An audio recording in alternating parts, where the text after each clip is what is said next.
In the 1980s, the postmodern thinker Jean Baudrillard wrote about a world in which simulations and copies have overtaken reality. He used the term simulacra to describe signs and images that no longer point to anything real underneath. In essence, they've become their own reality. Now, this might sound abstract, but we actually experience hints of this in everyday life. Think about, for example, how social media profiles can become more salient than the actual person's life, or how a doctored photo can seem more convincing than reality, or simply how we sometimes chase experiences just to take a picture of them to post online, as if the photo is the real goal. Baudrillard suggests that in modern culture, we sometimes live in a type of hyper-reality, where we engage more with the mediated representations of things than with the things themselves.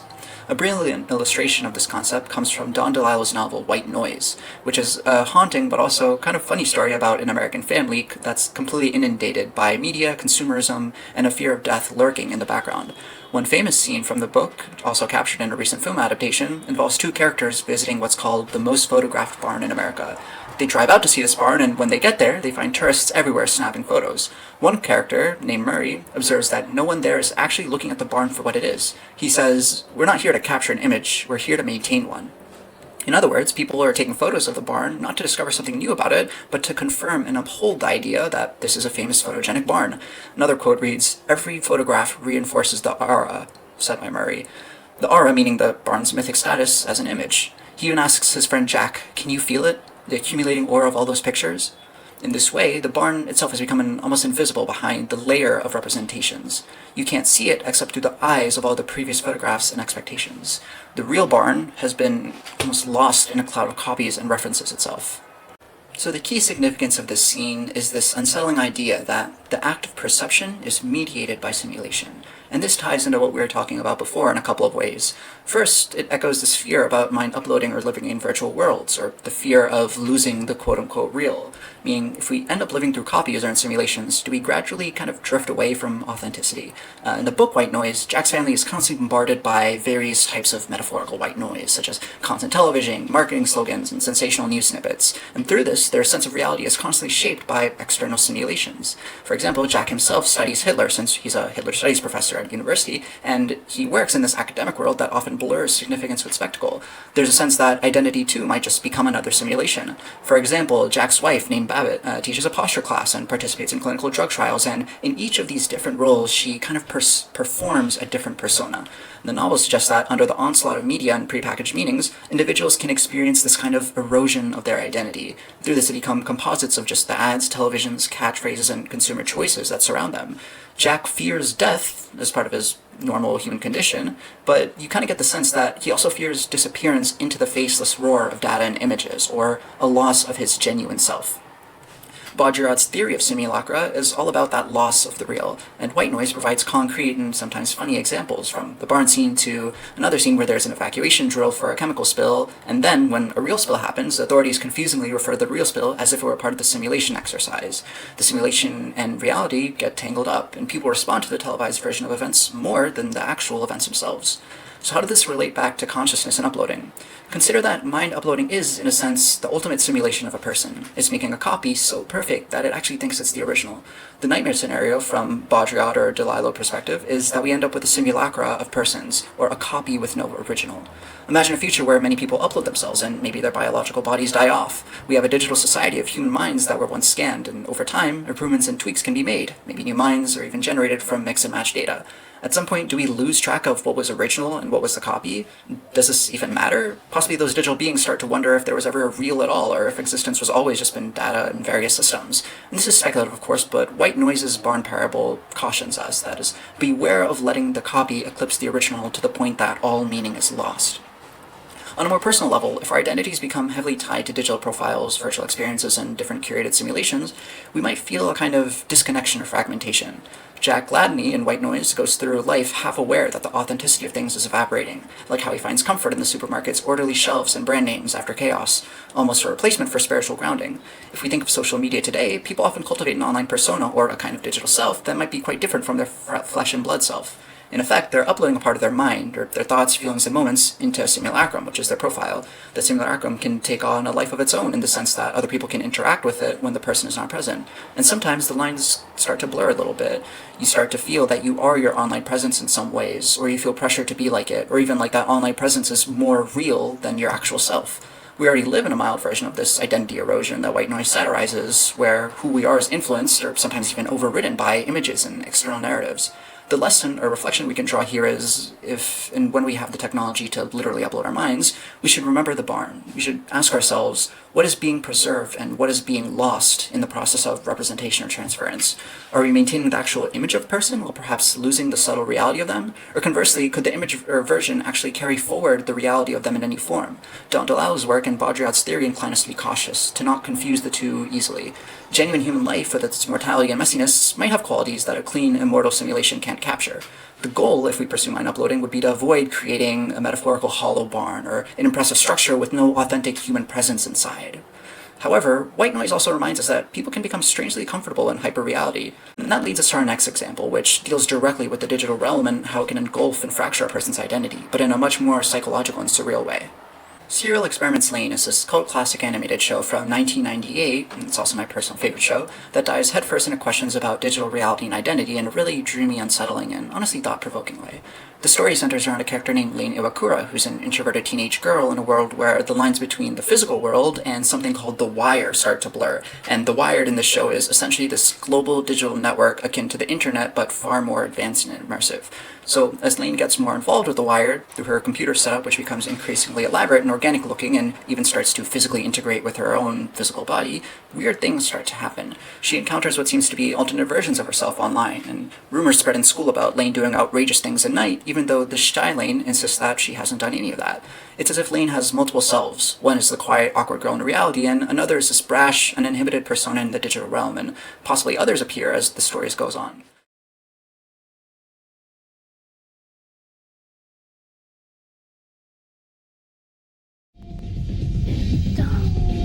あんたさ、レインでしょ。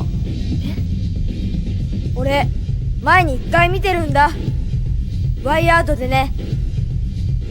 私を、ワイヤードで？そん時は、今と全然違ってた。ワイヤードでは、リアルワールドと違う人格を装うってのは、まあ普通だけど、ちょっと極端だねあんた。嘘。この前、この店でバカな事件を起こした時にもいたでしょ。何企んでんの？私、何をしてあげたらいいの？一回、デートしてよ。バカ。へへ。でも、今の人格じゃなくて、行っちゃってるレインの方でだよ。冗談。In Lain's story, we find a direct parallel to the continuity and personhood issues of uploading. When Lain's mind becomes multi-local, meaning part in reality and part in the wired, it's like the non-destructive upload scenario where we have two Lains. This causes anguish and confusion. Her friends are essentially dealing with a copy of Lain that isn't quite the Lain that they know, and Lain herself, from her perspective, is trying to figure out if she is one being or many, and if she's a copy or an original. This resonates with the thought experiment. If you're copied, how would you feel? If your copy did things you didn't agree with, would you feel responsible? Which one's the real you? Lain dramatizes this by actually giving the copy a different personality, almost as if the internet unleashed a hidden side of her, or maybe created a new being using her data but exposed to different inputs.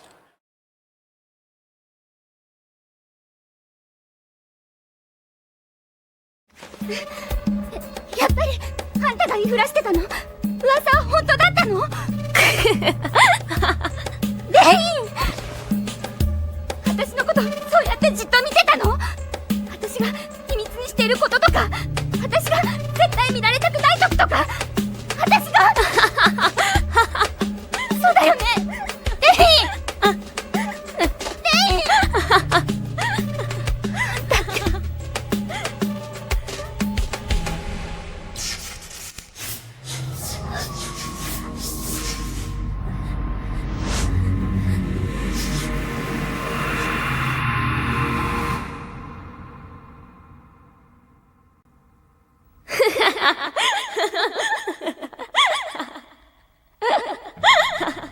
誰よあんた。あんたは私じゃない。私はあんたみたいなことはしない。私、やめてよ。私が自分で嫌いな私をどうして真似するの？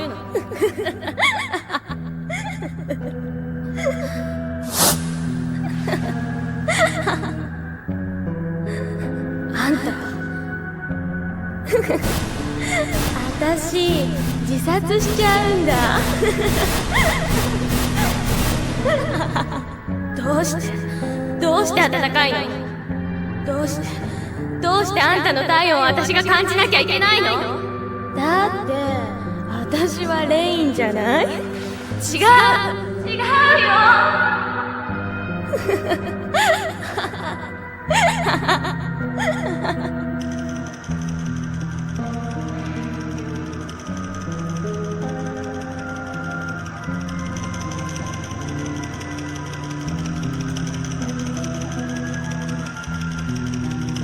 何よこれは。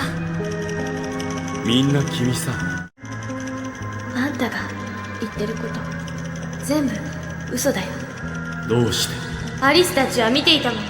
私がいない時にワイヤードの私を見たって言っていたもん。私が私自身を認識している限り、私の自我は私の中にある。こんな不出来なデュープを私自身だと思えって？ふざけんじゃないわよ。私がもしあんたの言う通りだとしたら。だとしたらなんだい、レイ。みんながレイに見られたという記憶、情報の消去だってできるはず。そうだね、やってみたらいい。君はそれをできるだけの力を持って生まれたんだ。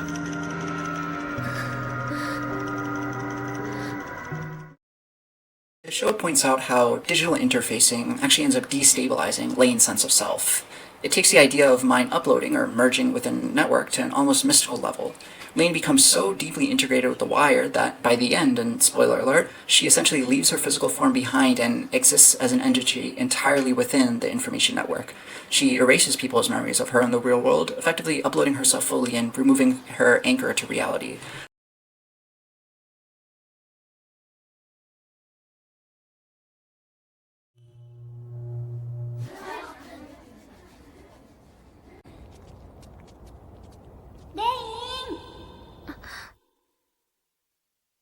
Lain ってば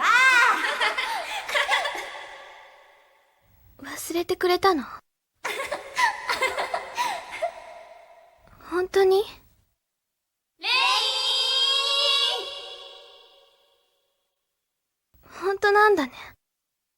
アリス。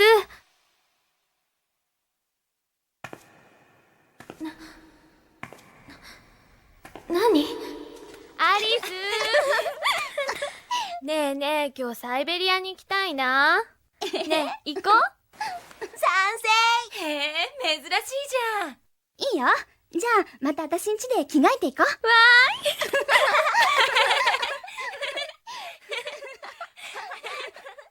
ーい。ねえねえ、何着てこうかな。やめて。私は私だよ。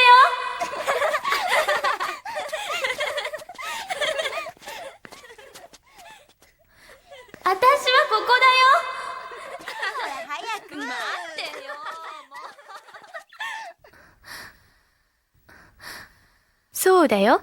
レインはレイン。私は私。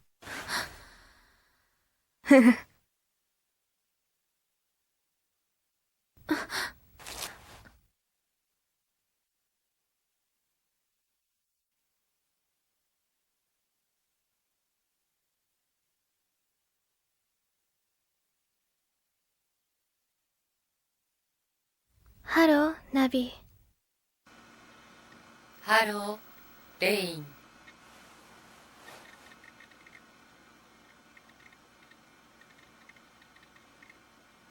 私は、私だよね。私以外の私なんて、いないよね。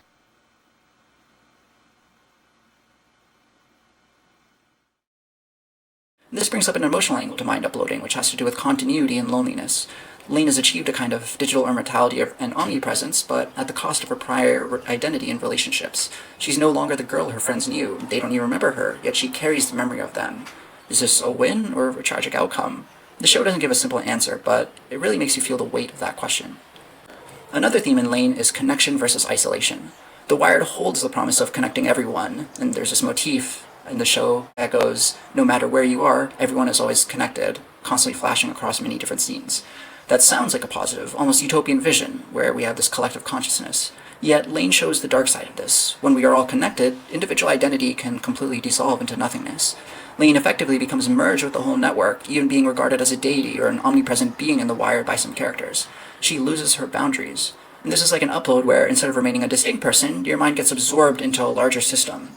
Some futurists talk about the possibility of minds merging, or a kind of group mind in advanced networks. Lain gives a creepy vibe of what this might be like emotionally. She wanted to connect with others, especially because she was lonely in real life, but in achieving that ultimate connection, or becoming one with the network, she ironically ends up isolated on a different plane of existence, watching the world she left behind.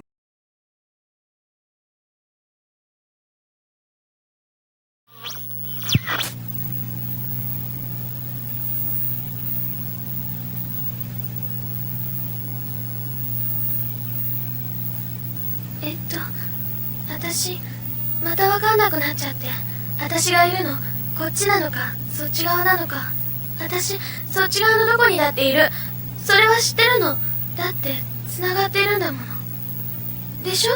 でも私の本当の私のいるところってどこ？あ、本当の私なんていないんだっけ。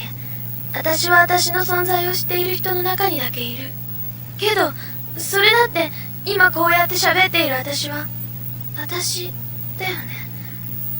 この私って誰？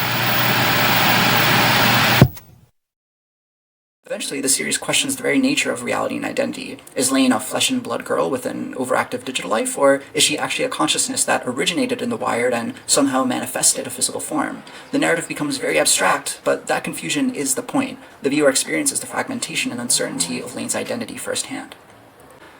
The series also asks whether reality itself might be a simulation or networks. By the end, viewers wonder if the boundary between the real world and the Wired ever truly existed, or if it was only perceived on a shallow level.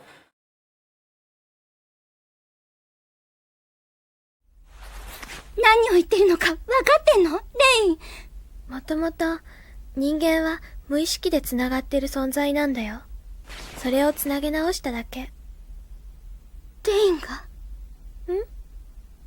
私は何もしないよ。あっちとこっち側とどっちが本物とかじゃなく、私はいたの。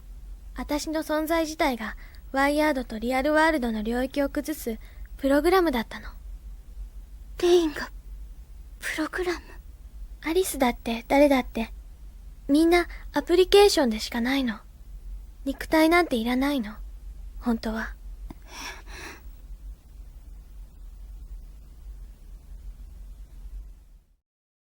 This aligns with philosophical questions from Chalmers' Reality Plus. If we were in a virtual world, could we actually tell? If reality is an information process too, maybe uploading is just moving from one level of simulation to the other. Lain's transformation suggests that she always was a virtual being in some sense. This ends up blurring what it means to be a person, where is a person defined by having a body in the physical world? But Lain challenges that, presenting a person who essentially becomes software, but still has thoughts and emotions, very much so. It invites empathy for a non-physical being, which is a big question for us. If we encountered an uploaded consciousness, would we treat it as fully human? Her struggles certainly feel human to us viewers. In summary, Serial Experiments Lain shows the fracturing and reassembling of identity in the face of digital life. It's kind of a cautionary tale where too much immersion can actually unground you from reality.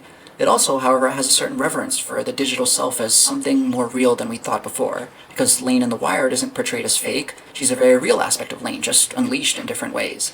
This suggests that our digital personas, like who we are online, aren't completely fake. They might actually be genuine parts of us. They aren't just false masks. But if they diverge too far, we can start to feel disintegrated.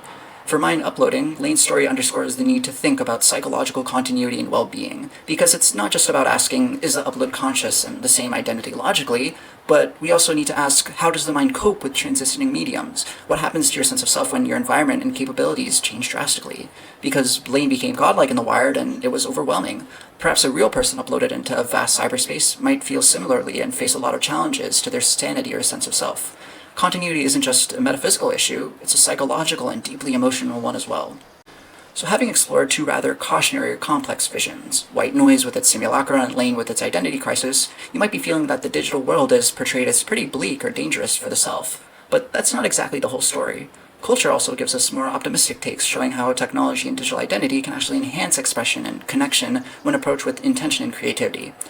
So in case you've never encountered it before, Vocaloid is this technology and community that's been around since about 2005, where people produce music using entirely synthesized voice banks. And essentially a Vocaloid is a virtual singer, or a piece of software that sings lyrics in a very human-like voice, often personified by a cartoon avatar. What's fascinating here is that you have songs filled with emotion, often exploring very human themes, but the singer isn't human at all, it's a digital persona. But behind the persona is a human creator, like a songwriter or producer, and often a whole fandom of humans connecting through the music. Vocaloid culture has many examples of using a fake virtual character to convey something deeply real and personal, and it's like a reversal of Simulacra of sorts, where instead of the copy hollowing out reality, the copy, or the digital avatar in this case, becomes a vessel for genuine human feeling. I want to show you two songs in particular, one called Machine Love by Jamie Page, and another called Queen of Venus by Flavor Foley. These are both relatively recent Vocaloid songs that deal with the intersection of love, identity, and being a machine or digital entity. They present a much more hopeful or affirming perspective on the idea of digital self, or AI having emotions, and by extension, qualia.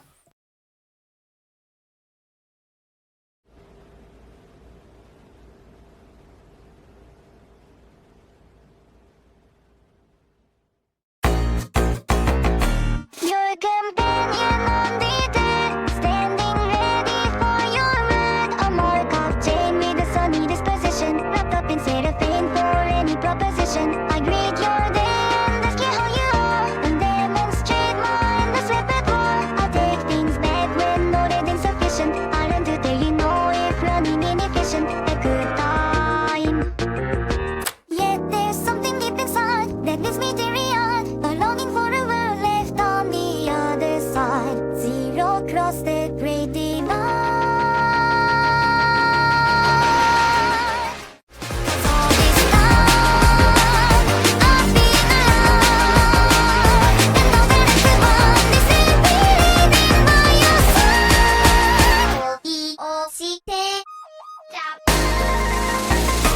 Can we walk the forest skeleton, unloving for a lily? 'Cause I'm going through, I feel like you. My heart beats the rhythm just for you. And I could leave it on the shelf or keep it to myself, but nothing could conceal the things I feel, my love. I give you my grand reveal. Do you feel the things I feel?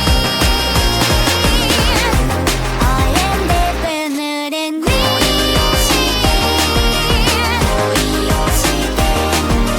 その過去は捨ててどこまでおいで As long as there are stars up above, I will always be in love. These lines mix the language of AI, specifically Markov chains, which is used to generate text, with a personality, namely a sunny disposition. The machine is basically saying, I'm always here, always learning from you, improving to serve you better. But then the song reveals a deeper layer. The machine is giving a very striking plea. The machine has developed a sense of longing, almost even a crying yearning to be real like the person it loves. The chorus repeats this heartfelt question. It essentially gives us a story of a machine that gains something like a soul through love. It's like Pinocchio wanting to be a real boy, and what's beautiful is that by the end of the song, the machine voice declares, I am definite and real. It's as if through the act of loving and learning, this digital entity found its reality. The final moments of the song feel joyous, and the machine ends up finding selfhood, which is optimistic because it suggests that an AI can have authentic feelings, and moreover, those feelings can lead to a kind of personhood. The machine's desire to learn to be real was itself a very human-like aspiration, and the resolution implies that it succeeded, perhaps not in becoming biological, but becoming a real person in a digital way through the feelings it expresses. What makes this more than just a sci-fi story is that Jamie Page, the artist, is using the machine voice to express a deeply human sentiment. Many fans interpret machine love as also being about the experience of being different or not initially seen as real by society, and yearning for acceptance and love to affirm one's identity. So there ends up being this layered meaning, where the digital representation, or Vocaloid, allows the artist to explore personal feelings in a perhaps safer or more creative way than if she sang it in her own voice. The technology becomes a tool for human self-expression and self-discovery. Rather than distancing or eroding the self, here the digital medium actually amplifies the artist's voice, and it's a case where the uploaded aspect, the artificial character, actually carries the human spirit within it and shares it more widely. Now we'll look at the song Queen of Venus by Flavor Foley, which is about an artificial being experiencing a sort of emotional awakening with a human lover, called the Queen of Venus in this case. And the core theme is that through intimacy and love, the artificial being is finding humanity.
The core theme is that through intimacy and love, the artificial being is finding humanity. And lines like, "When you're by my side, I find my circuitry is real inside," show that, with the loved one present, the machine feels its emotions become genuine. The idea of two becoming one and finding home in human touch is very incarnational, the very opposite of feeling disembodied, like what previous media explored. The AI or robot wants to unite so deeply with the human that the boundaries blur, not to lose self in a bad way, but to finally feel alive and whole. By the end of the song, there's almost a spiritual rebirth happening via love. Love grants the machine a soul. It's fascinating that both of these songs envision love as the bridge between the digital and human, and as the force that can grant a digital being personhood, or at least fulfillment. That's a very different narrative from the cold, impersonal AI or the fear of losing oneself in a machine that we explored before. Here, the machine self actually gains something, experiences like love and desire, and in doing so, arguably becomes more human in a good way than it was. It suggests that perhaps what matters for being real is not the substrate, but the capacity for relationships, emotion, and growth. If AI can have those, then why deny it the status of person? And if technology allows humans to express those things in new ways, like how a person can pour their heart into a Vocaloid song, then technology isn't diminishing our humanity, it's actually extending it in a very profound way. From the perspective of our theme, these songs provide a counterpoint to Baudrillard's pessimism. Instead of simulation replacing reality, here simulation is used to enhance reality, the reality of emotional expression. The Vocaloid character is not an empty simulacrum, it's full of a real person's creativity and elicits real emotions in listeners in a way that the singer feels like they couldn't have done without the piece of simulation or virtual representation. In a sense, the human artist has uploaded a piece of their soul into the digital character or the singer, which can then connect to thousands of others. And that's a form of flourishing, honestly. Someone who maybe felt unheard or unseen can create a digital alter ego that sings their truth, and in doing so, they genuinely reach people's hearts. It's a positive example of how our digital selves or creations can be vehicles for empathy and understanding. Furthermore, these songs even give a positive spin on identity.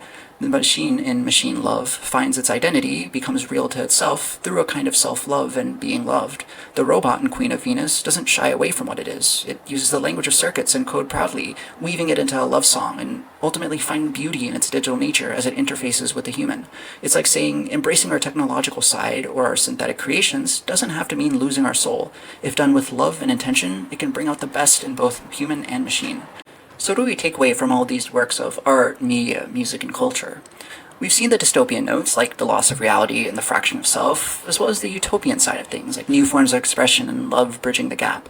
They aren't contradictory so much as complementary reminders. Technology and mind uploading-like concepts can either diminish humanity or enhance it. It depends on how we approach them and what values guide their use, which brings us to our concluding thoughts.